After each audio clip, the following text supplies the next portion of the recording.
ऐसी वीडियो रोज देखने के लिए आप मेरे वीडियो को लाइक करें, इस पे कमेंट करें और अपने दोस्तों के साथ शेयर करें। और हाँ, अगर आप इस चैनल पे नए हैं तो इसे सब्सक्राइब करना ना भूलें। होटल पैराडाइज इंटरनेशनल के प्रेसिडेंशियल स्वीट में बच्चे अपनी अलग ही जंग लड़ रहे थे। उनको इस बात का एहसास भी नहीं था कि उनके मॉम डैड इस वक्त अपनी जिंदगी के सबसे मुश्किल दौर से गुजर रहे थे। इसी बीच बच्चों के ऊपर भी एक नई मुसीबत आ गई थी। बच्चों ने कभी सोचा नहीं था कि वो इतनी बड़ी मुसीबत में फंस जाएंगे। बच्चों को अब यही लग रहा था कि उनके पास अब कोई रास्ता नहीं बचा है सिवाय गुलेरिया हाउस दोबारा जाने के। पर बच्चे ये भी जानते थे कि अगर इस बार रोहित को या उसके गार्ड्स को गलती से भी पता चल जाए कि बच्चे दोबारा से गुलेरिया हाउस गए हैं, तब उनकी खैर नहीं। एलेक्जेंडर और आर्यन ये भी जानते थे कि रोहित उन दोनों को ही दोष देने वाला था, क्योंकि रोहित कभी भी अपनी बेटी को कुछ नहीं कहता था। हर बार वो सिर्फ अपने दोनों बेटों को ही सुनाया करता था। इस बार भी गुलेरिया हाउस जाने का प्लान रिया का था, पर रोहित ने डांट एलेक्जेंडर और आर्यन को पड़ी थी। रिया बच निकली थी, पर अब उसके साथ नई मुसीबत ये हो गई थी कि रिया पिछले दिनों की याद भूलती जा रही थी। ऐसा 2 दिन तक चला था, पर अब रिया की इस हालत से दोनों भाई को टेंशन होने लगी थी। दोनों को अब यही लगने लगा था कि उन्हें कुछ न कुछ करना ही होगा। वहीं उधर दूसरी तरफ रोहित अपनी कार से उतरकर होटल के मेन एंट्रेंस से अंदर तेजी से आगे बढ़ने लगा। रोहित अच्छी तरह से जानता था कि अनिका और चीफ सिक्योरिटी ऑफिसर अभी भी कैफेटेरिया में मौजूद थे।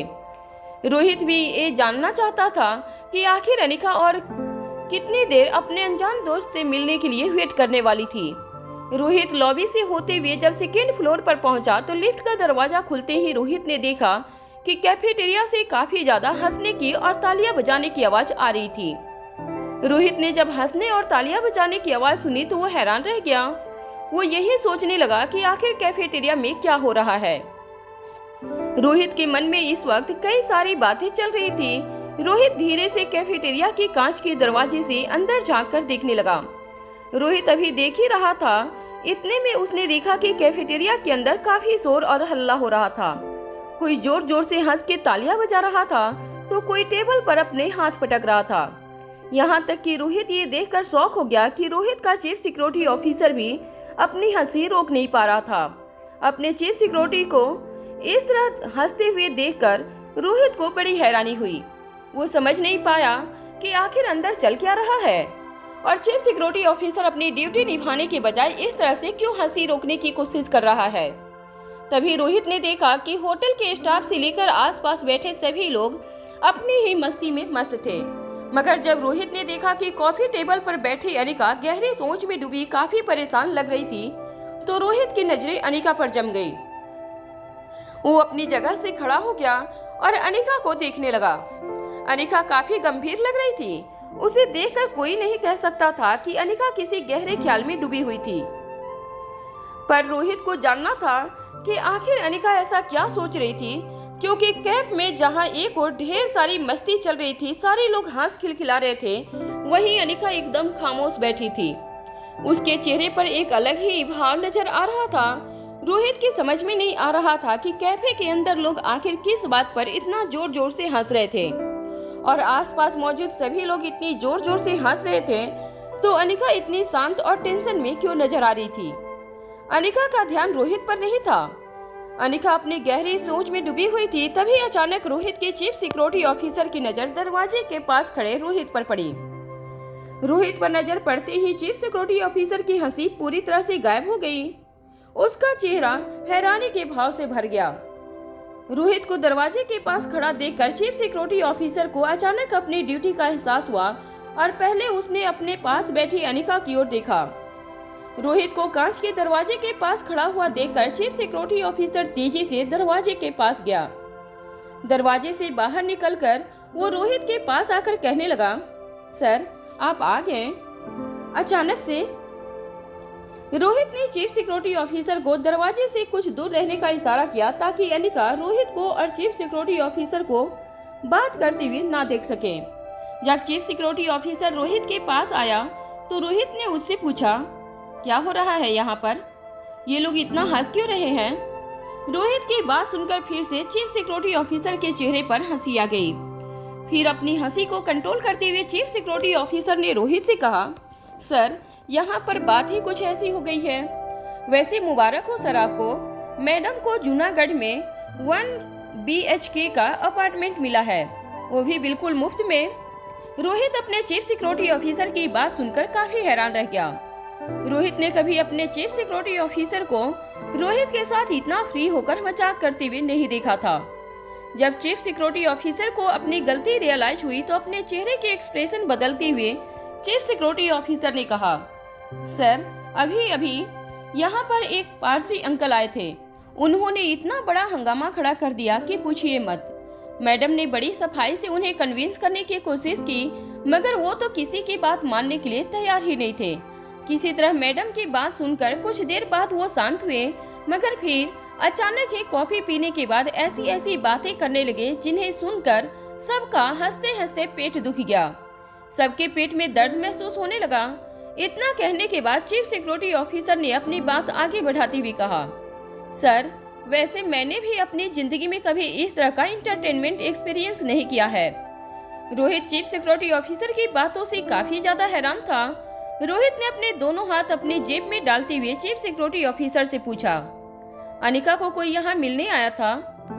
रोहित की बात सुनते ही चीफ सिक्योरिटी ऑफिसर ने जवाब देते हुए कहा, नहीं सर, मुझे नहीं लगता मैडम यहाँ पर किसी से मिलने आई थी।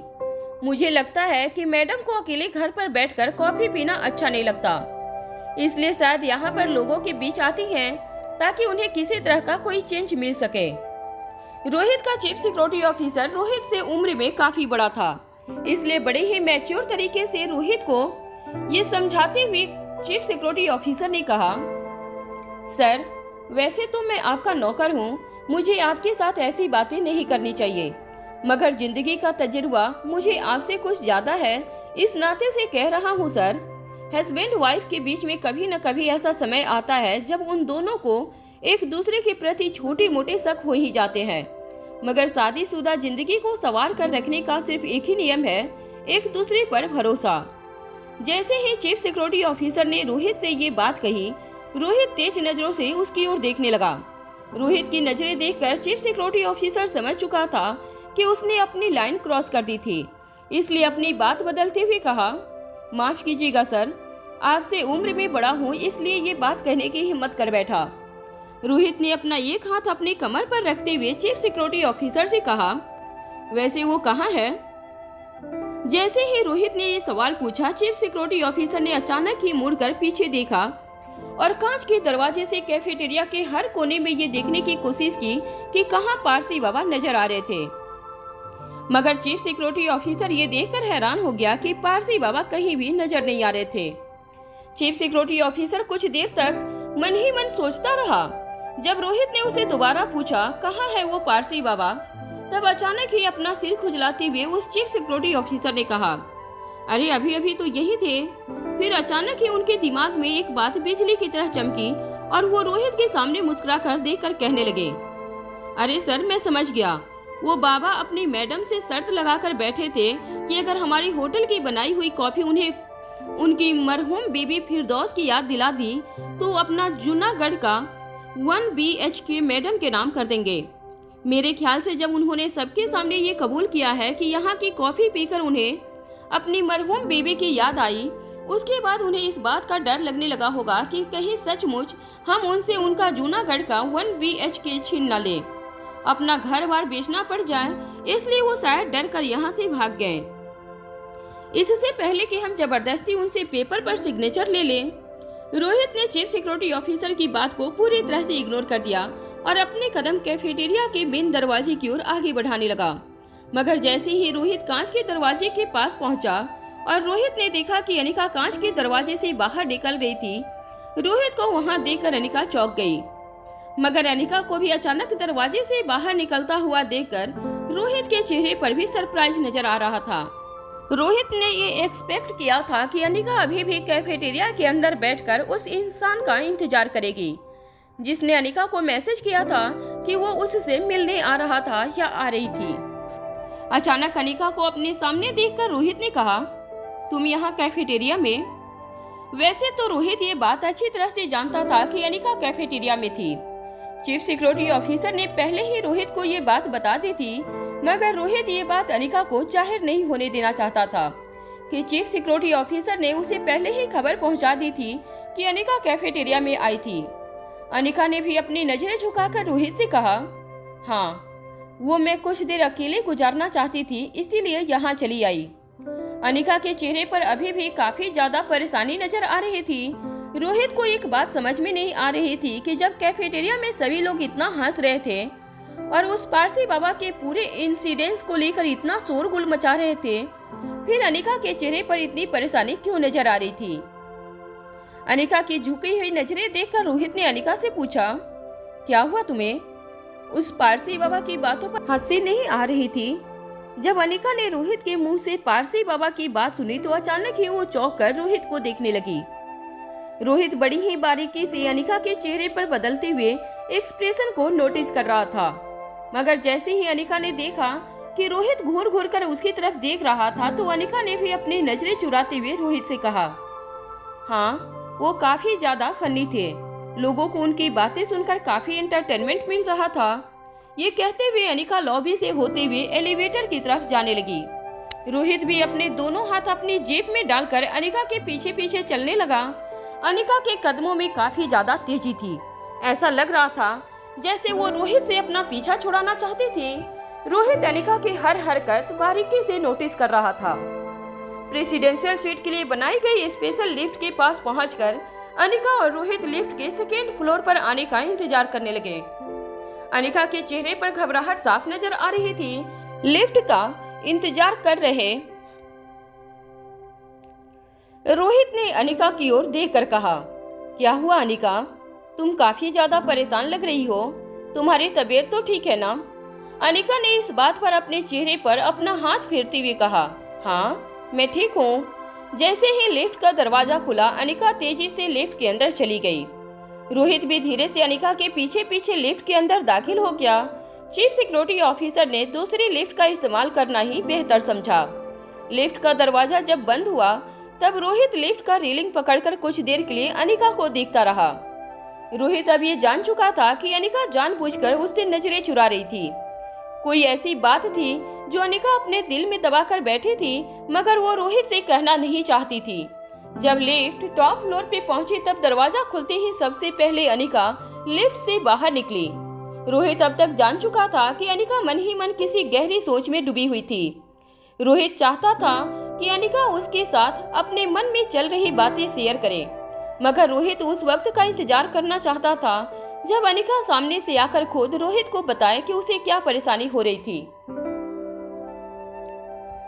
बच्चे अपने बेडरूम में अभी भी काफी घबराए हुए नजर आ रहे थे, पर रिया अपना वीडियो रिकॉर्डिंग करने के बाद एक कोने में बैठी अपने आने वाले भविष्य की चिंता में खोई हुई थी। वहीं एलेक्जेंडर और आर्यन दोनों ही बड़े ही ध्यान से रिकॉर्ड किए हुए वीडियोज स्टोर कर रहे थे। मोबाइल फोन में रिकॉर्ड किया हुआ वीडियोज एलेक्जेंडर लैपटॉप में स्टोर कर रहा था। वो इस वीडियो को कुछ नहीं होने देना चाहता था और न ही एलेक्जेंडर चाहता था कि वो वीडियो गलती से भी डिलीट हो जाए। आर्यन एलेक्जेंडर को ये सब करते हुए बड़े ही ध्यान से देख रहा था। तभी आर्यन ने एलेक्जेंडर से कहा, मुझे लगता है इसके 3-4 कॉपी अलग अलग डिवाइस में स्टोर कर देनी चाहिए। अगर कहीं एक कॉपी खराब हो गई या करप्ट हो गई या डिस्ट्रॉय हो गई तो हमें परेशानी हो जाएगी और हम इस वक्त कोई भी रिस्क नहीं ले सकते, क्योंकि हमारे पास अब और कोई रास्ता नहीं बचा है। आर्यन की ये बात सुनते ही रिया के चेहरे की घबराहट और भी ज्यादा बढ़ गई थी। अपने भाई की बात सुनने के बाद रिया ने अटकती हुई और घबराई हुई आवाज में एलेक्जेंडर और आर्यन से पूछा, तुम लोग ये इसलिए कह रहे हो ना क्योंकि तुम जानते हो कि मेरी याददाश्त वापस नहीं नॉर्मल होने वाली है, इसीलिए इतनी सारी कॉपी स्टोर करने की बात कर रहे हो तुम लोग? मुझे बहुत डर लग रहा है, पता नहीं क्या होगा। मेरा तो सोच सोचकर अभी से दिमाग घूम रहा है। रिया का डर वापस बढ़ता जा रहा था। आर्यन के समझ में नहीं आ रहा था कि वो रिया की बढ़ती हुई घबराहट को कैसे रोके। वो नहीं चाहता था कि रिया किसी भी तरह की चिंता करे या अपने मन पर प्रेशर डाले। रिया न चाहते हुए भी टेंशन कर रही थी। आर्यन ने जो बात एलेक्जेंडर को कही थी उसकी वजह से ही रिया की घबराहट बढ़ने लगी थी। इसलिए अलेक्जेंडर ने आर्यन की ओर देखकर अपनी आंखें बड़ी करते हुए रिया से कहा, अरे रिया नहीं, अरे ये तो सिर्फ ऐसा इसलिए कह रहा है क्योंकि कल जब तुम नॉर्मल हो जाओ उसके बाद तुम ये सब कुछ भूल जाओगी कि हमारे साथ ऐसा कुछ हुआ था। तब हमें ये वीडियोज देखकर बड़ा मजा आएगा कि एक बार तुम्हारे साथ ऐसा हुआ था। तुम तो जानती हो ना, तुम्हें सताने के लिए ये आर्यन कुछ भी कर सकता है। इतना कहने के बाद अलेक्जेंडर चुप हो गया और आर्यन की ओर देखने लगा। आर्यन भी हैरान होकर अपने भाई अलेक्जेंडर को देखता रहा।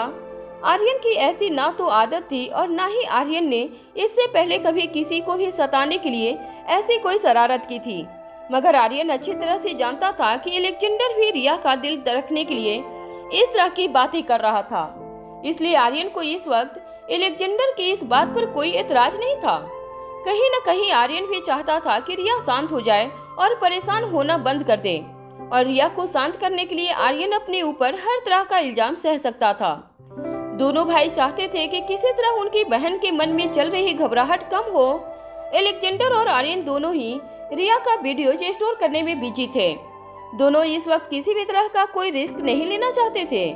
तभी अचानक ही कमरे के कोने में बैठी रिया फिर से जोर जोर से चिल्लाकर सिसकियां लेने लगी। दोनों भाई दौड़कर रिया के पास गए। रिया को इस तरह से रोता हुआ देखकर दोनों भाई हैरान हो गए। वहीं रिया अपने दोनों हाथ हवा में उछालते हुए दोनों भाइयों से कहने लगी, एक बात पर तो हम सबका ध्यान ही नहीं गया, हम सब बहुत बुरे फंस जाएंगे। आर्यन और अलेक्जेंडर इस बात को लेकर हैरान थे कि अब रिया को क्या सोचा था। अब कौन से फ्यूचर में होने वाली परेशानी के बारे में रिया ने सोचा था, ये अब दोनों भाई भी जानना चाहते थे। रिया ने अपनी बात आगे बढ़ाते हुए रोते हुए और सिसकियां लेते हुए आवाज में कहा, जरा सोचो, कुछ महीनों और कुछ सालों बाद तुम दोनों की शक्ल बदल जाएगी। तब मैं जब सुबह उठूंगी तब क्या करेंगे हम? तुम दोनों की शक्ल बदल जाएगी, मैं तुम्हें पहचान नहीं पाऊंगी। फिर तो ये वीडियो भी किसी काम का नहीं रहेगा, क्योंकि मैं तो सिर्फ अपने भाइयों पर भरोसा करूंगी किसी भी बात के लिए। मगर उस वक्त मेरे सामने जो शक्लें होगी वो मेरे भाई नहीं होंगे, मैं उन्हें पहचानती नहीं होगी। जरा सोचो उस वक्त मेरा क्या होगा। रिया के दिमाग में विचार अब पूरी तरह से बिलगाम हो चुके थे और दोनों भाई भी जानते थे कि वो रिया के विचार को किस तरह से कंट्रोल करें।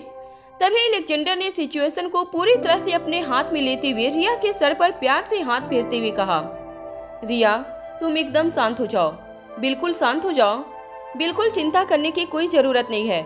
तुम्हारा ये बड़ा भाई सब कुछ ठीक कर देगा। अलेक्जेंडर ने जब ये बात कही तब आर्यन भी अलेक्जेंडर की ओर अपनी आंखें बड़ी करके देखने लगा। तभी अचानक अपनी कही हुई बात को रियलाइज करते हुए अलेक्जेंडर ने अपनी बात बदली और रिया से कहा, मेरा मतलब है तुम्हारे दोनों भाई हैं ना तुम्हारे साथ, सब कुछ ठीक कर देंगे हम दोनों। तभी रिया ने अचानक ही रोना बंद कर दिया और बड़ी उम्मीद भरी नजरों से अलेक्जेंडर की ओर देखकर कहा, मगर कैसे कैसे करोगे तुम ये? क्या तुम इस तरह की बीमारी का इलाज करना जानते हो? रिया ये सब कह रही थी, फिर अचानक रिया के मन में एक और ख्याल आया और रिया की आंखों में चमक आ गई। रिया ने फिर से चुटकी बजाते हुए अपने दोनों भाइयों से कहा, एक काम हो सकता है। हम सब अच्छी तरह से जानते हैं कि मम्मा तो सुपर जीनियस है, इस तरह के पेशेंट का इलाज आसानी से वो कर सकती हैं।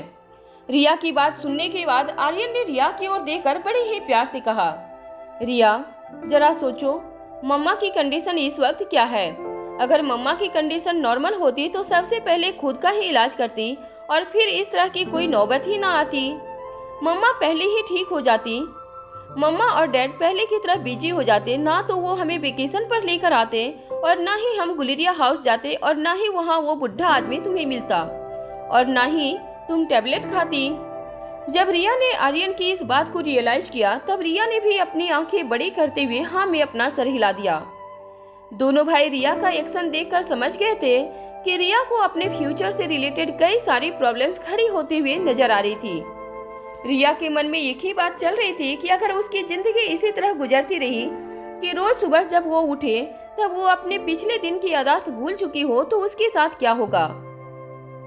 रिया के साथ साथ अलेक्जेंडर और आर्यन को भी बौखलाहट हो रही थी। उन्हें न सिर्फ अपनी बहन के फ्यूचर को लेकर चिंता थी मगर उनको इस बात की भी चिंता थी कि अगर रोहित को पता चल गया कि रिया के साथ क्या हुआ था तो रोहित उन दोनों भाइयों के साथ क्या करेगा। तभी अलेक्जेंडर और आर्यन को अपने कानों पर लिविंग रूम में होने वाली आवाज सुनाई दी। अलेक्जेंडर और आर्यन ये सोचकर घबरा गए कि रोहित और अनिका वापस आ चुके थे और रिया की इस तरह की कंडीशन उन दोनों के सामने कैसे छुपाई जाए, ये बात अंदर ही अंदर तीनों बच्चों को खाए जा रही थी। आर्यन दौड़कर बच्चों के बेडरूम के दरवाजे के पास गया और अपने कान बेडरूम के दरवाजे से लगाकर बाहर से आने वाली आवाज को सुनने की कोशिश करने लगा। तभी आर्यन के कानों पर रोहित की आवाज पड़ी।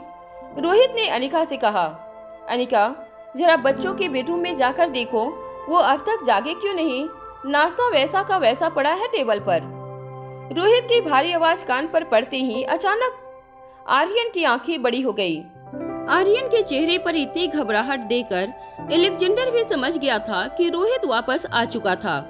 आर्यन अलेक्जेंडर दोनों दौड़कर रिया के पास गए और दबी हुई आवाज में रिया से कहने लगे, देखो मम्मा और डैड दोनों वापस आ चुके हैं। चाहे कुछ भी हो जाए, उन्हें तुम्हारी कंडीशन के बारे में फिलहाल कुछ नहीं पता चलना चाहिए। हम दोनों मिलकर कुछ सोचते हैं कि तुम्हें कैसे कवर करना है, मगर तुम इतना याद रखना कि डैड कुछ भी पूछे तो तुम सिर्फ इतना कहना कि तुम्हें कल जो कुछ भी हुआ वो सब कुछ याद है। इससे पहले रिया दोनों भाइयों से एक बार फिर पूछती कि कल क्या क्या हुआ था। बेडरूम का दरवाजा खुला और अनिका बच्चों के कमरे में दाखिल हुई। अनिका ने जब बच्चों को इस तरह कोने में जमीन पर बैठा देखा तो हैरान रह गई। अनिका ने देखा कि तीनों बच्चों के चेहरे पर काफी घबराहट नजर आ रही थी। अनिका ने इससे पहले बच्चों को कभी इतना घबराया हुआ नहीं देखा था।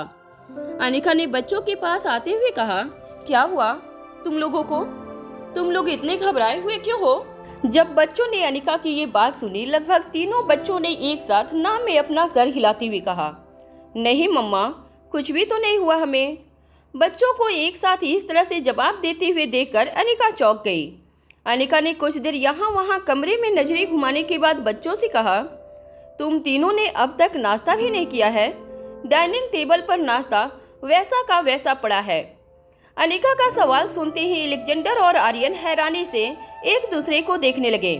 उनकी समझ में नहीं आ रहा था कि वो अनिका के सवाल का क्या जवाब दें। फिर अचानक ही अलेक्जेंडर ने अंगड़ाई लेते हुए अनिका से कहा, हाँ एक्चुअली मम्मा, अब हम वेकेशन पर आए हैं तो हम तीनों की नींद जरा लेट से खुलती है। अभी अभी तो जागे हैं हम। वैसे तो अलेक्जेंडर ने ये बात काफी कन्विंसिंगली नहीं कही थी, मगर अनिका ने अलेक्जेंडर की बात को इग्नोर करते हुए आर्यन की ओर देखकर पूछा, और तुम लोग यहाँ पर नीचे इस तरह से क्यों बैठे हो? और ये क्या हुआ है रिया तुम्हें? तुम इतनी घबराई हुई क्यों लग रही हो? अपनी मम्मा का सवाल सुनते ही रिया तुरंत मुस्कुराने लगी। रिया को देखकर ही अंदाजा लगाया जा सकता था कि रिया झूठी हंसी हंस रही थी, मगर अपनी मम्मा का सवाल सुनकर रिया ने अपने चेहरे पर मुस्कान लाते हुए ना में अपना सर हिलाते हुए कहा, नहीं मम्मा, मैं तो बिल्कुल ठीक हूँ। तभी आर्यन ने भी रिया की बात आगे बढ़ाते हुए कहा, हाँ मम्मा, हम लोग एकदम ठीक हैं। वो एक्चुअली हम लोग सोच रहे थे कि आज से हम लोग रोज सुबह सुबह योगा प्रैक्टिस करेंगे, इसीलिए जमीन पर बैठकर योगा करने की कोशिश कर रहे थे। मगर आई थिंक अभी तक हमको ठीक तरह से योगा करना आता नहीं है। नेक्स्ट टाइम हम वीडियो देखकर योगा करना भी सीख लेंगे। वैसे तो अनिका को बच्चों का बर्ताव बड़ा ही अजीब लग रहा था, मगर अनिका ने बच्चों के बर्ताव पर ज्यादा ध्यान न देते हुए तीनों बच्चों से कहा, चलो बाहर चलो, तीनों नाश्ता कर लो सबसे पहले। जैसे ही अनिका ने बाहर जाने की बात कही, आर्यन ने हवा में अपने हाथ हिलाते हुए कहा, नहीं मम्मा, हम बाहर नहीं आ सकते। आर्यन ने एक झटके से ये बात कही थी जिसे सुनकर अनिका चौंक गई। अलेक्जेंडर और आर्यन ये नहीं जानते थे कि रोहित भी अनिका के ठीक पीछे बेडरूम के दरवाजे पर खड़ा सारी बातें सुन रहा था। भले ही अनिका बच्चों की कुछ अजीब बातों को इग्नोर कर रही थी, मगर रोहित बड़े ही ध्यान से बच्चों के अजीब बिहेवियर को नोटिस कर रहा था। जब अलेक्जेंडर और आर्यन की नजर रोहित से मिली तो उनके चेहरे पर और भी ज्यादा घबराहट नजर आने लगी। मगर दोनों भाई अच्छी तरह से जानते थे कि रोहित कितना चालाक था। वो उनके चेहरे के एक्सप्रेशन अच्छी तरह से पढ़ सकता था। इससे पहले कि रोहित को पता चल जाए कि दाल में कुछ काला था, अलेक्जेंडर और आर्यन ने अपने चेहरे के एक्सप्रेशन ठीक करते हुए अनिका की ओर देखकर कहा, नहीं मम्मा, हमारा मतलब है कि अभी हमारा ब्रश करना बाकी है। ब्रश करने के बाद हम तुरंत बाहर आकर डाइनिंग टेबल पर नाश्ता करेंगे। पीछे खड़ा रोहित अब तक इतना तो जान चुका था कि अलेक्जेंडर और आर्यन कितने ज्यादा चालाक थे। रोहित ये भी जानता था कि कहीं न कहीं अलेक्जेंडर और आर्यन दोनों ही रोहित पर गए थे और रोहित को भी कभी कोई बात छुपानी हो तब अपने चेहरे के एक्सप्रेशन किस तरह से कंट्रोल कर सकता था, ये बात तो खुद रोहित भी नहीं जानता था। अलेक्जेंडर और आर्यन के चेहरे के एक्सप्रेशन पढ़ते हुए रोहित ने आर्यन को अपने पास बुलाते हुए कहा, आर्यन यहाँ आओ और सच बताओ कि क्या चल रहा है यहाँ पर। रोहित की कड़क आवाज सुनकर अलेक्जेंडर और आर्यन के चेहरे के होश उड़ गए। रोहित की कड़क आवाज सुनकर अलेक्जेंडर और आर्यन दोनों के चेहरे का रंग उड़ गया था। उन दोनों को ही समझ में नहीं आ रहा था कि वो रोहित को क्या जवाब देंगे। उनके हाथ पांव सून पड़ चुके थे। अब उन्हें यही लग रहा था कि वो काम से गए। इस बार रोहित उन्हें नहीं छोड़ने वाला था। रोहित के गुस्से के बारे में अलेक्जेंडर और आर्यन दोनों भाई अच्छी तरह से जानते थे। वो कभी तिरछी नजरों से रिया को देख रहे थे तो कभी फर्श को। दोनों भाइयों को ये बात अच्छे से पता था कि रोहित के गुस्से का सामना सिर्फ उन दोनों को ही करना था। रिया को रोहित कुछ भी नहीं कहने वाला था। अगर रिया की कोई गलती भी होती तो रोहित उस बात को टाल देने वाला था। अलेक्जेंडर और आर्यन ये बात अच्छी तरह से जानते थे कि गुलेरिया हाउस जाने के बाद ही ये सब कुछ हुआ था। अगर वो रिया के साथ गुलेरिया हाउस नहीं जाते तो फिर आज रिया बिल्कुल ठीक होती। गुलेरिया हाउस जाने का प्लान रिया ने ही बनाया था और दोनों भाइयों को रिया ही जिद करके गुलेरिया हाउस ले गई थी। वहां जाने के बाद अब जो मुसीबत रिया के ऊपर आई थी उसका पूरा बिल अब अलेक्जेंडर और आर्यन के ऊपर फटने वाला था। इसलिए अलेक्जेंडर और आर्यन नहीं चाहते थे कि रोहित को कुछ भी पता चले। इस वक्त तो दोनों भाइयों को अनिका से कोई उम्मीद नहीं थी, क्योंकि वो जानते थे कि अनिका की खुद की हालत ठीक नहीं थी। अलेक्जेंडर और आर्यन अपनी मम्मा को और ज्यादा परेशानी में नहीं दिखना चाहते थे, पर इस वक्त सिचुएशन उनके हाथ में नहीं थी। रोहित उनकी बातें सुनते हुए उनके कमरे तक आ पहुंचा और साथ ही साथ रोहित ने दोनों भाइयों के चेहरे को पढ़ लिया था। अलेक्जेंडर और आर्यन ने बहुत कोशिश की थी कि वो रोहित को कुछ न पता चलने दें, पर ना चाहते हुए भी रोहित ने ये पता लगा लिया था कि कुछ तो गड़बड़ है। वहीं रोहित ये भी जान गया था कि तीनों बच्चों में अलेक्जेंडर कुछ ज्यादा ही समझदार था। अगर रोहित उससे कुछ सवाल करता तो अलेक्जेंडर कुछ न कुछ बहाना बनाकर बात टाल देता, पर रोहित ये जानता था कि आर्यन ऐसा कुछ नहीं करने वाला। इसलिए रोहित ने आर्यन से अपना सवाल किया था। आर्यन को उम्मीद नहीं थी कि रोहित अचानक से उससे इस तरह का सवाल कर देगा। रोहित ने अलेक्जेंडर और आर्यन के चेहरे के एक्सप्रेशन अच्छी तरह से पढ़ लिए थे। ये बात दोनों भाई अच्छी तरह से जान गए थे। अलेक्जेंडर और आर्यन ने अब तक रिया को पूरी बात एक्सप्लेन भी नहीं की थी कि कल क्या क्या हुआ था और रिया को कितना मजा आया था। अलेक्जेंडर और आर्यन को अब तक यही डर था कि अगर रोहित ने रिया से कोई सवाल किया और रिया ने जवाब देने में कोई गड़बड़ कर दी तो फिर उनका भांडा रोहित के सामने फूट जाएगा। आर्यन के मन में यही चल रहा था कि वो क्या जवाब देता रोहित को। तभी रोहित ने अपनी आवाज ऊंची करते हुए कहा, आर्यन, मैंने कुछ पूछा तुमसे और सबसे पहले तुम यहाँ मेरे पास आओ। इतना कहकर रोहित आर्यन को देखने लगा। अब आर्यन को पता चल गया था कि वो नहीं बचने वाला है। उसे ना चाहते हुए भी रोहित के पास जाना पड़ा। जैसे ही आर्यन रोहित के पास पहुंचा, रोहित उसे घूर कर देखने लगा। रोहित जिस तरह से आर्यन को देख रहा था, आर्यन को हिम्मत नहीं हुई कि वो एक शब्द भी बोल सके। उसका पूरा शरीर डर के मारे कांप रहा था। रोहित ने देखा कि आर्यन चुपचाप उसके सामने खड़ा था, तो रोहित ने फिर से अपनी कड़क आवाज में आर्यन से पूछा, क्या चल रहा है यहाँ? तुम लोग इतनी लेट से कभी जागते तो नहीं हो आज तक? और तो और अब तक नाश्ता भी नहीं किया तुम लोगों ने। तुम दोनों को नाश्ता नहीं करना ना सही, पर रिया को इतनी देर तक भूखा रखने का क्या मतलब है?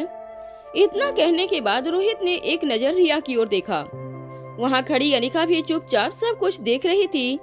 वो इस वक्त कुछ भी नहीं बोलना चाहती थी और न ही उसे कुछ समझ आ रहा था कि वो क्या बोले। वहीं रोहित की ऐसी बातें सुनकर आर्यन और अलेक्जेंडर को कभी कभी लगता था कि अगर रोहित को अपने तीनों बच्चों में से सिर्फ रिया की ही परवाह थी तो वो आर्यन और अलेक्जेंडर को घर से निकाल क्यों नहीं देता। मगर दोनों बच्चे ये बात भी अच्छी तरह से जानते थे कि भले ही रोहित बाहर से दोनों बेटों के लिए काफी सख्त था, मगर वो प्यार दोनों से करता था। हाँ, ये बात और थी कि बेटों और बेटे के बीच अगर ज्यादा प्यार रोहित किसी से करता था, इसकी कंपटीशन लगाया जाए तो रिया उन दोनों भाइयों से कोसों दूर निकल जाएगी। ये बात अलेक्जेंडर और आर्यन अच्छी तरह से जानते थे, पर वो चाह कर भी कुछ नहीं कर सकते थे। उनके पास और कोई रास्ता भी नहीं था। हाँ, अगर अनिका की याददाश्त गई नहीं होती तो वो दोनों अपनी बात अनिका से कह सकते थे, मगर अब वो भी जानते थे कि उन्हें बेकार में अनिका को कोई टेंशन नहीं देनी है। अलेक्जेंडर और आर्यन एकदम खामोश हो गए थे। उन्हें समझ नहीं आ रहा था कि वो रोहित को क्या कहें। आखिर क्यों उन्होंने अब तक नाश्ता नहीं किया था। जैसे ही रिया ने देखा कि उसके दोनों भाइयों को उसकी वजह से डांट पड़ रही थी, तो रिया ने सिचुएशन संभालते हुए अपनी जगह से खड़े होकर रोहित से कहा, नहीं डैड, आप ऐसे कैसे कह सकती हो मेरे भाइयों को? वो तो मेरा बहुत ख्याल रखते हैं। इनफैक्ट सच कहूँ तो कल रात मेरी वजह से इन दोनों को सोने में इतनी देर हो गई और इसीलिए हम तीनों को आज जागने में भी इतनी देर हो गई। मैंने गेम खेलने की जिद की और इन लोगों ने मुझे बहुत बार कहा कि मुझे गेम नहीं खेलनी चाहिए, लेकिन मैंने इनकी बात नहीं मानी और इसीलिए मेरे साथ साथ इन्हें भी काफी लेट तक जागते रहना पड़ा। इतना कहने के बाद रिया ने आगे कहा, अब अगर रात को देर से सोएंगे तो जल्दी सुबह कैसे उठेंगे डैड, आप ही बताइए। रोहित ने जब अपनी गुड़िया का कन्फेशन सुना तो रोहित के चेहरे पर मुस्कान आ गई। रोहित ने अपनी दोनों बाहें फैलाकर रिया को अपने पास आने को कहा। ये देखकर अलेक्जेंडर और आर्यन को कहीं न कहीं थोड़ा बुरा लगा, पर फिर उन्होंने इस बात को इग्नोर कर दिया हमेशा की तरह। वही रोहित ने जब रिया को बुलाया तो रिया अपनी जगह से उठी और धीरे धीरे चलकर रोहित के पास गई। जैसे ही रिया रोहित के पास आई, रोहित ने बड़े ही प्यार से रिया के माथे पर हाथ फेरते हुए कहा, बेटा, मैं ये नहीं कहता कि तुम गेम्स मत खेलो, मगर मैं चाहता हूँ कि अब अपने आप पर थोड़ा कंट्रोल करो। और फिर कल हमने इतना अच्छा फैमिली टाइम साथ गुजारा, क्या तुम्हें वहाँ मजा नहीं आया? इतना कहने के बाद रोहित ने रिया के माथे को चूमते हुए कहा, अरे बेटा, तुम्हारे गेम्स में तो वर्चुअल वर्ल्ड दिखाई जाती है, मैंने तो तुम्हें रियल वर्ल्ड में वर्चुअल वर्ल्ड से ज्यादा बेहतर नजारे दिखाए। क्या तुम्हें कल की मेरी सरप्राइज अच्छी नहीं लगी? जैसे ही रोहित ने ये सवाल पूछा, अलेक्जेंडर, आर्यन और रिया के चेहरे का रंग बदल गया। अलेक्जेंडर और आर्यन अच्छी तरह से जानते थे कि रिया कल के बारे में सब कुछ भूल चुकी थी और रिया भी अपने पापा की दी हुई पूरी सरप्राइज भुला चुकी थी। रिया को जिंदगी में अगर रोहित की सबसे प्यारी सरप्राइज अच्छी लगी थी तो वो कल वाली सरप्राइज थी, जिसे वो हमेशा हमेशा के लिए भुला चुकी थी। रोहित, अनिका और उसके पूरे परिवार ने अपने आंखों से देखा था कि रिया कितनी कल खुश थी। जब रोहित ने माउंटेन टॉप पर पूरे फैमिली के साथ डिनर प्लान किया था, रिया के चेहरे पर हड़बड़ाहट देखकर रोहित भी हैरान रह गया। रोहित ने फिर से रिया के माथे पर प्यार से हाथ फेरते हुए पूछा, क्या कल की सरप्राइज तुम्हें अच्छी नहीं लगी? रिया के समझ में नहीं आ रहा था कि वो अपने डैड के इस सवाल का क्या जवाब दे। रिया खामोश थी। तभी रोहित समझ गया कि जरूर कोई न कोई गड़बड़ थी। रोहित ने रिया के कंधे पर हाथ रखा और उसके बेडरूम से बाहर लिविंग एरिया में डाइनिंग टेबल की ओर ले जाने लगा। रोहित के पीछे पीछे अलेक्जेंडर और आर्यन भी धीरे धीरे चलने लगे। उनकी समझ में नहीं आ रहा था कि उनकी बहन डैड के सवाल का क्या जवाब देगी। रिया का दिमाग कल की सारी बातें पूरी तरह से भुला चुका था। रिया को तो पता भी नहीं था कि रोहित ने तीनों बच्चों को कितनी ब्यूटीफुल जगह दिखाई थी। हाँ, अलेक्जेंडर और आर्यन ने जब रिया से कहा कि उसने अपने पिछले दिन की पूरी याददाश्त इरेज कर दी थी, तब दोनों भाइयों ने रिया से ये बात जरूर कही थी कि रोहित ने पिछले दिनों एक सरप्राइज दी थी, मगर रिया सरप्राइज की डिटेल्स बिल्कुल नहीं जानती थी। रिया काफी देर तक खामोश रही। रोहित ये देखकर चौंक गया कि कल जो रिया इतनी खुश मिजाज नजर आ रही थी, झूम झूम कर सरप्राइज की तारीफें कर रही थी और रोहित की तारीफ कर रही थी, उसे अचानक आज हो क्या गया था। रिया पिछली रात जब माउंटेन टॉप पर डिनर के बाद होटल पैराडाइज इंटरनेशनल लौटी थी, तो होटल पैराडाइज इंटरनेशनल के स्टाफ से लेकर जितने भी गेस्ट वहां पर बैठे थे, वो सभी के सभी रिया की प्यारी प्यारी हरकतें देखकर ये समझ गए थे कि रिया कितनी खुश थी। रिया पूरे होटल में झूम झूम कर गाना गाते हुए, अपने हाथ लहराते हुए चल रही थी। रोहित के साथ साथ रोहित के सिक्योरिटी गार्ड्स और आसपास खड़े लोगों ने भी रिया के एक्साइटमेंट रिएक्शन देखे थे। मगर आज अचानक ही रोहित ने रिया से पूछा कि उसको कल की सरप्राइज कैसी लगी, तो रिया के चेहरे का रंग उड़ गया था। रोहित की समझ में नहीं आ रहा था कि अचानक रिया को हो क्या गया था। डाइनिंग टेबल के पास पहुंचकर रोहित ने रिया के लिए चेयर पीछे की और रिया को चेयर पर बिठाते हुए पूछा, रिया, मुझे बताओ कि कल के सरप्राइज में तुम्हें सबसे अच्छी बात क्या लगी? रोहित के सवालों से रिया के चेहरे का रंग और भी ज्यादा फीका पड़ने लगा था। रिया किसी तरह रोहित से अपनी नजरें चुरा रही थी। रोहित ने जब रिया के रिएक्शंस देखे तो रोहित समझ गया था कि दाल में जरूर कुछ काला था। एलेक्जेंडर और आर्यन ठीक रिया के पीछे खड़े थे, इसलिए वो किसी तरह का इशारा भी नहीं कर सकते थे। रोहित भी समझ गया था कि तीनों बच्चों के दिल में जरूर कोई बात थी जो वो रोहित से छुपा रहे थे। पीछे खड़ी अनिका भी समझ गई थी कि तीनों बच्चे जरूर कोई ऐसी बात छुपा रहे थे जो मन ही मन उन्हें खाए जा रही थी। तीनों बच्चों के चेहरे पर घबराहट देखकर अनिका ने अंदाजा लगा लिया था कि शायद कोई ऐसी बात थी जो बच्चे अपने माँ बाप के साथ शेयर नहीं कर पा रहे थे। रोहित ने एलेक्जेंडर और आर्यन को डाइनिंग टेबल की चेयर पर बैठने का इशारा किया तो आर्यन और एलेक्जेंडर एक दूसरे को देखने लगे।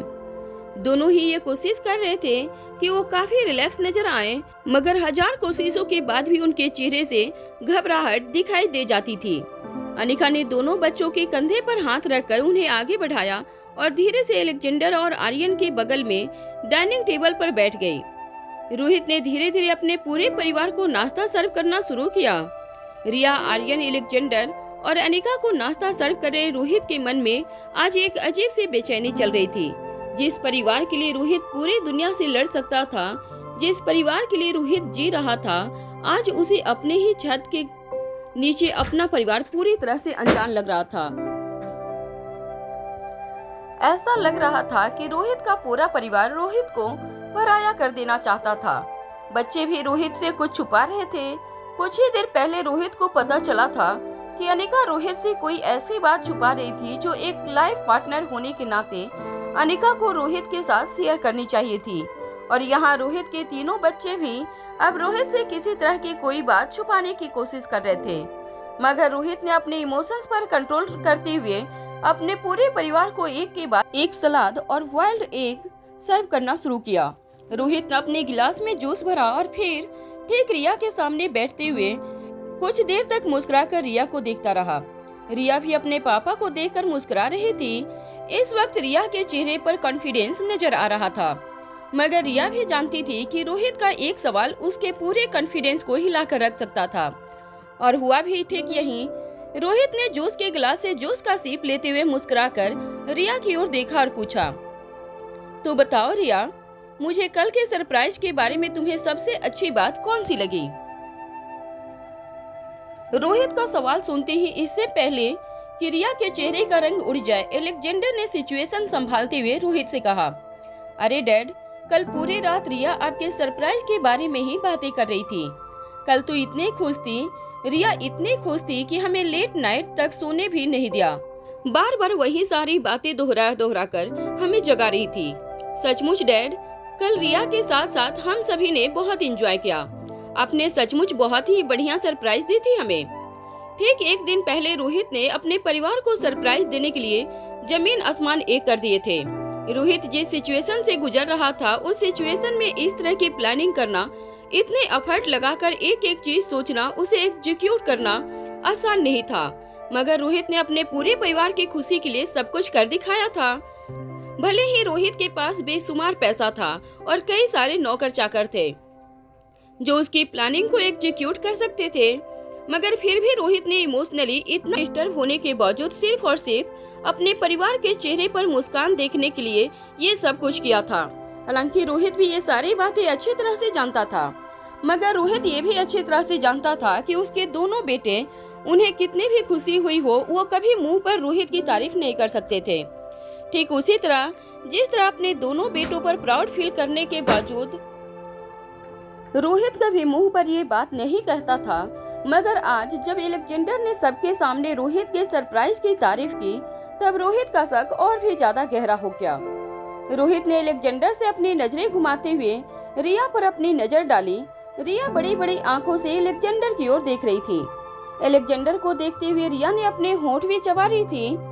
रोहित अपनी बेटी को अच्छी तरह से जानता था। रिया के चेहरे पर इस तरह के रिएक्शन तभी होते थे जब वो कोई बहुत बड़ी शरारतें प्लान कर रही हो, या फिर रोहित और अनिका से किसी बात के लिए झूठ कह रही हो। एलेक्जेंडर की बात पूरी होने के बाद रिया ने भी मुस्कुराते हुए अपने डैड की ओर देखा और कहा, हाँ डैड, मुझे सब कुछ कल बहुत अच्छा लगा। आपकी पूरी सरप्राइज ही काफी सरप्राइजिंग थी। मेरा मतलब है कि मुझे क्या क्या अच्छा लगा वो सारी बातें मैं अपने भाइयों से कही थी ना, है ना। जैसे ही रिया ने ये सवाल एलेक्जेंडर और आर्यन से पूछा, दोनों ने हाँ में अपना सर हिला दिया। रोहित बड़े ही गौर से तीनों बच्चों की रिएक्शन ऑब्जर्व कर रहा था। वहीं अनिका अपने ही ख्याल में खोई हुई थी। अनिका की प्लेट में रोहित ने नाश्ता तो सजाया था, मगर अनिका के हाथों में चम्मच थी और अनिका का ध्यान कहीं और ही था। अनिका ने अपने प्लेट में रखे चम्मच का एक सिरा पकड़ कर रखा था और दूसरे सिरे से बस चम्मच प्लेट में गोल गोल घुमा रही थी। एक तरफ रोहित अनिका के रिएक्शन ऑब्जर्व कर रहा था, तो दूसरी ओर रोहित ये जानना चाहता था कि आखिर उसके तीनों बच्चे किस तरह की प्लानिंग में थे और क्या बात रोहित से छुपा रहे थे। हालांकि रोहित ने कभी सपने में भी नहीं सोचा था कि उनकी नन्ही सी गुड़िया रिया, जिससे वो दुनिया में शायद सबसे ज्यादा प्यार करता था, उसके साथ इस तरह का हादसा हो गया था कि हर रोज जागते ही रिया अपनी एक दिन पहले की याददाश्त पूरी तरह से खो देती थी। रोहित ने हालांकि पूरी प्लानिंग अपनी पूरी फैमिली के लिए ही की थी, मगर उस फैमिली में सबसे ज्यादा ख्याल रिया का रखा गया था। रिया की मनपसंद पेस्ट्रीज, रिया का मनपसंद खाना, रिया के चॉइस के कलर के बैलून का खास इंतजाम किया गया था। हालांकि सरप्राइजिंग तीनों बच्चों और अनिका के लिए था, मगर अगर रोहित से पूछा जाए कि उसे तीनों बच्चों में से सबसे पहले किसकी मुस्कान देखना पसंद आएगा, तो रोहित का जवाब सिर्फ और सिर्फ रिया होगा।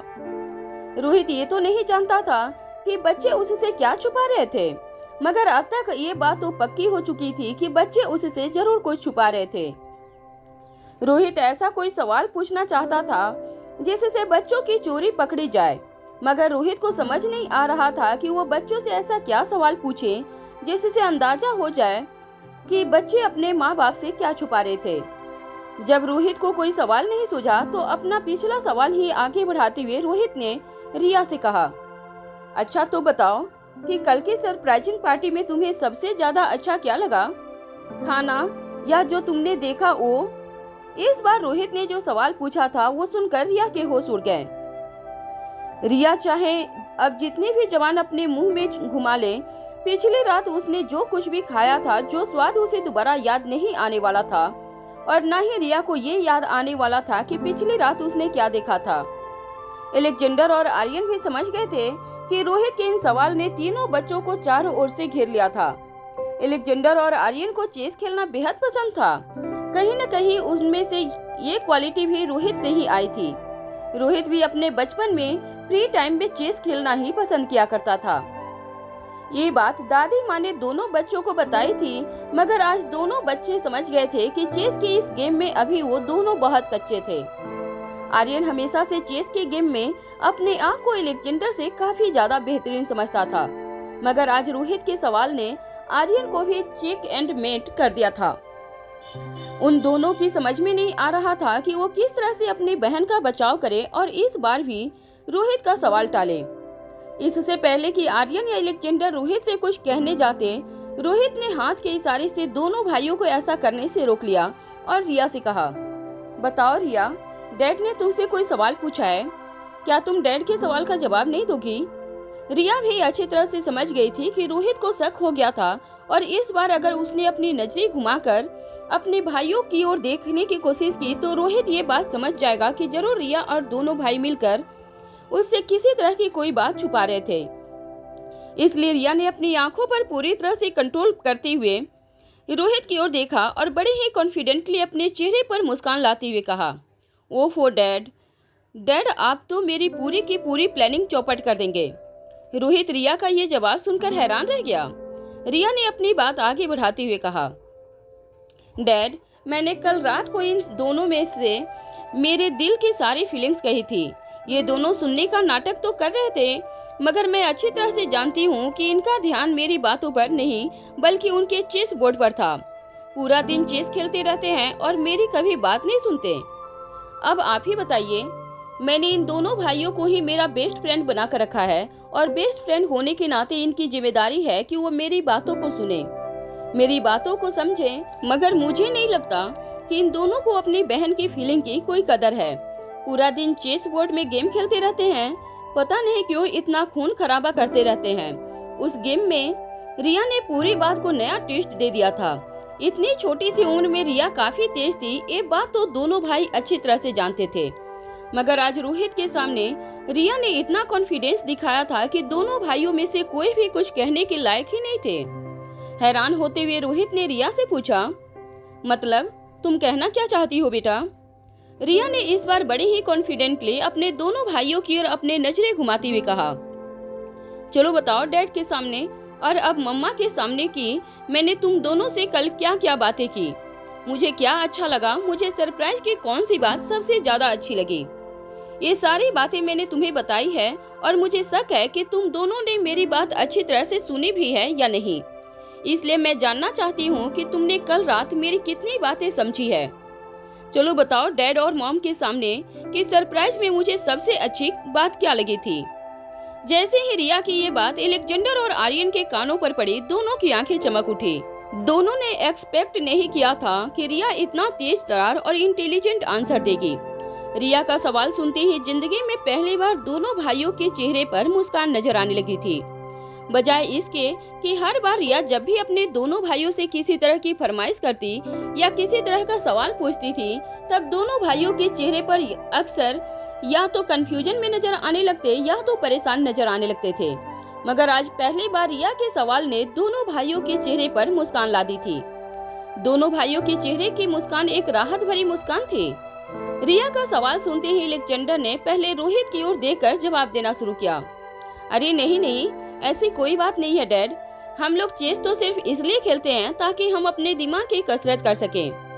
दादी माँ हमसे कहती हैं कि अगर हमें भी आपकी तरह एक ग्रेट बिजनेसमैन बनना है तो हमें भी चेस जैसी गेम खेलनी चाहिए, न कि रिया की तरह अपना सारा दिन वर्चुअल गेमिंग में बर्बाद करना चाहिए।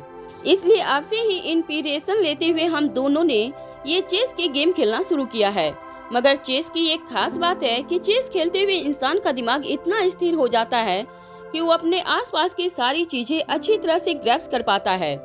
हम लोग गेम जरूर खेल रहे थे, हमारा ध्यान गेम में जरूर था, मगर हमने रिया की सारी बातें सुनी है और रिया की फीलिंग्स अच्छी तरह से समझ सकते हैं हम दोनों भाई।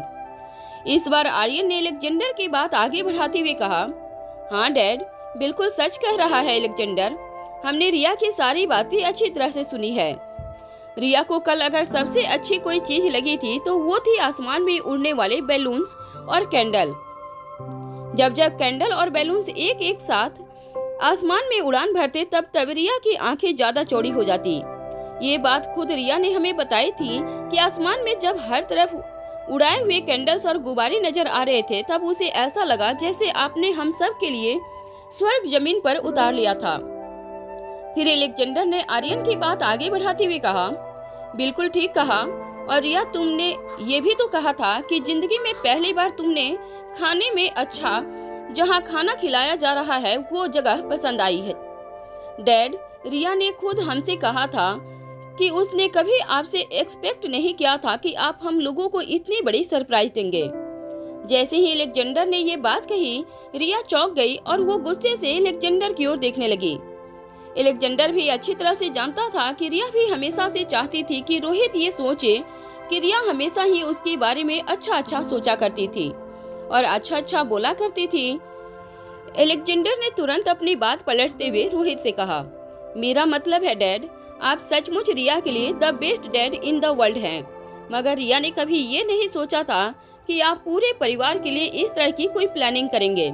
I mean, माउंटेन टॉप पर इस तरह से पर्सनल प्राइवेट शमियाना बनवाना, फिर वहाँ पर सारे शेफ को बुलाकर डिनर अरेंज करना और फिर आपने पूरे शहर की लाइटिंग से हमारे नाम को लिखवाए थे, वो सारी की सारी बातें सचमुच काफी हार्ट टीचिंग थी। और डैड, सच कहूँ तो रिया के लिए नहीं बल्कि हमारे लिए भी ये सारी बातें काफी हार्ट टचिंग थी। Thank you dad, thank you so much for the wonderful surprise.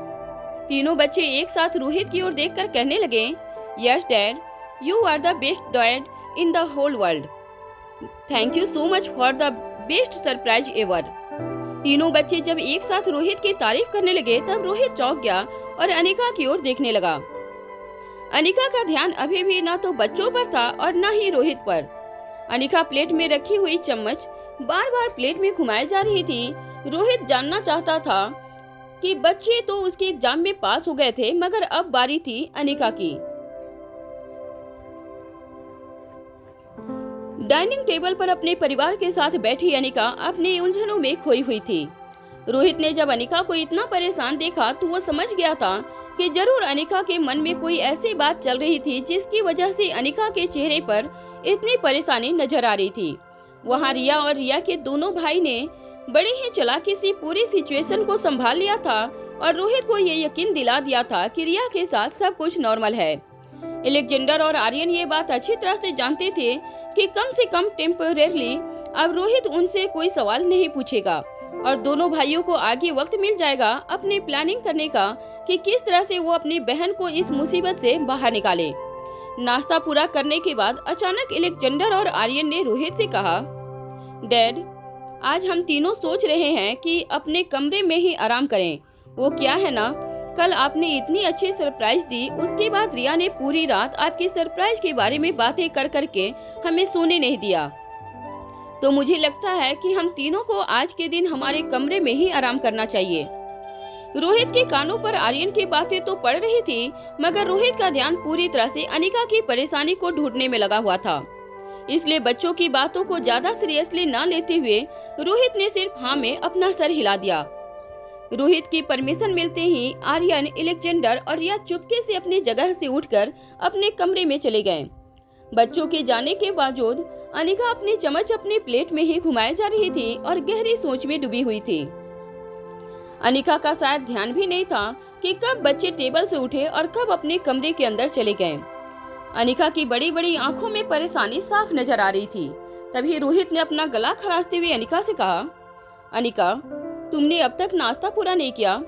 जैसे ही रोहित की बात अनिका के कानों पर पड़ी, तब अनिका ने झटके से अपना होश संभाला और अपने नाश्ते की प्लेट में जब उसने देखा तो नाश्ता वैसा का वैसा ही पड़ा था। अनिका ने जब यहाँ वहाँ अपनी नजरें घुमाई, तब उसे एहसास हुआ कि बच्चे भी नाश्ता करके अपने कमरे में जा चुके थे। अपनी जगह से धीरे से उठते हुए रोहित ने बड़ी धीमी आवाज में अनिका से पूछा, क्या हुआ अनिका, तुम कुछ परेशान नजर आ रही हो? क्या कोई ऐसी बात है जो तुम मुझसे शेयर करना चाहती हो? रोहित की बात सुनते ही अनिका रोहित से नजरें चुराती हुई धीमी आवाज में कहने लगी, नहीं, कोई ऐसी बात नहीं है। मैं वो जस्ट काफी दिनों से सोच रही थी कि मेरे पास करने के लिए कुछ भी नहीं है, तो मैं सोच रही थी कि मैं अपने आप को किस तरह से बिजी रखूं। अनिका की ये बात सुनते ही रोहित के चेहरे पर अचानक ही एक राहत की लहर दिखाई देने लगी। रोहित भी अच्छी तरह से जानता था कि याददाश्त खोने के बाद अनिका कई बार काफी अकेलापन महसूस करती होगी। जो लड़की एक पल के लिए भी फुर्सत की सांस नहीं लेती थी, कभी अपने पेशेंट के ट्रीटमेंट में बिजी रहती तो कभी बच्चों के साथ वक्त गुजारने में बिजी रहती थी, तो कभी क्रिस्टोफर और उसकी खतरनाक गैंग के साथ लड़ने में अनिका हमेशा ही फोकस नजर करती थी। जिस अनिका के पास एक पल की फुर्सत नहीं थी, उस अनिका के पास अब करने के लिए कुछ नहीं था। जब रोहित को इस बात का एहसास हुआ, तब रोहित को अनिका के लिए काफी सॉरी फील होने लगा। रोहित ने अपने पास पड़ी चेयर को अपने पास खींचते हुए उस पर बैठकर अनिका से कहा, अरे Anika, I am really very very sorry. मैंने कभी इस एंगल से तो सोचा ही नहीं। मैं अच्छी तरह से जानता हूँ कि इस वक्त तुम क्या फील कर रही हो। तुम तो शायद ये भी नहीं जानती कि तुम्हारी हॉबीज क्या थी, तुम्हें क्या अच्छा लगता था क्या नहीं। मगर तुम फिक्र मत करो, मैं अपनी अनिका को अच्छी तरह से जानता हूँ और जहाँ तक मैं समझता हूँ, भले ही तुम इस दुनिया के सबसे मशहूर डॉक्टर हो, मगर तुम्हें रीडिंग का ज्यादा शौक नहीं था, न ही तुम मूवीज देखना पसंद करती थी। तुम्हें सबसे ज्यादा अगर किसी चीज का शौक था तो वो था तुम्हारी नींद पूरी करना। ये कहने के बाद रोहित के चेहरे पर एक बड़ी सी मुस्कान आ गई, मगर अनिका हैरानी से रोहित को देखने लगी। अनिका को समझ में नहीं आ रहा था कि किसी इंसान की हॉबी नींद पूरी करना कैसे हो सकता था। यादाश्त खो चुकी अनिका अपने पास्ट के बारे में कुछ नहीं जानती थी, मगर अनिका के अतीत का एक बहुत बड़ा हिस्सा था अनिका की नींद। अनिका अपने खाली वक्त में सिर्फ और सिर्फ सोना पसंद करती थी, मगर यादाश्त खोने के बाद अनिका की ये आदत पूरी तरह से बदल चुकी थी। हालांकि रोहित को भी इस बात का काफी हैरानी हो रही थी कि जो आदत इतने सालों में नहीं बदली थी, वो आदत याददाश्त खोने के बाद कैसे बदल सकती थी। अनिका की याददाश्त खोई थी, मगर अनिका का शरीर तो वही था और रोहित अच्छी तरह से जानता था कि डिलीवरी के वक्त हुए ब्लड लॉस की वजह से ही अनिका को आम इंसानों के मुकाबले ज्यादा नींद पूरी करने की जरूरत होती थी। मगर याददाश्त खो चुकी अनिका को देखकर रोहित को भी इस बात की हैरानी होती थी कि अचानक अनिका की नींद कम कैसे हो गई थी। न तो रोहित ये बात जानता था और न ही अनिका से ये बात इस वक्त जानती थी कि स्वाति मल्होत्रा के साथ जो कुछ दिन अनिका ने गुजारे थे, उस दरमियान स्वाति मल्होत्रा ने अपनी बेटे की ट्रीटमेंट इस तरह से की थी कि अनिका के शरीर में हुए सारे हार्मोनल्स चेंजिंग पलट चुके थे और अनिका भी बाकी लड़कियों की तरह सेहतमंद हो गई थी। अनिका की सौतेली मां मनीषा ने जिस हार्मोनल इंजेक्शन के जरिए अनिका के शरीर को कमजोर कर दिया था, उस हार्मोनल चेंजिंग को रिवर्स करते हुए स्वाति मल्होत्रा ने अपनी बेटी को फिर से नॉर्मल कर दिया था। वहां रोहित अपनी पत्नी की सेहत और उसको हो रही बोरियत के बारे में सोच रहा था। वहीं अनिका मन ही मन ये सोच रही थी कि वो किस तरह से बिक्की की कही हुई बात को अमल में लाए। बिक्की ने अनिका से कहा था कि अनिका एक सुपर जीनियस थी और किसी भी विषय में अगर वो 2 से 3 घंटे फोकस करे तो आम इंसान के मुकाबले अनिका उस चीज को 10 गुना ज्यादा बेहतर समझ सकती थी, जो आम इंसान 2 से 3 घंटे में समझ पाते। इसका साफ साफ मतलब ये था कि अगर अनिका कुछ घंटों की पढ़ाई करती है तो आम इंसान के लिए कुछ महीनों की पढ़ाई हो सकती थी। अनिका भी अपने बारे में ये सच जानना चाहती थी।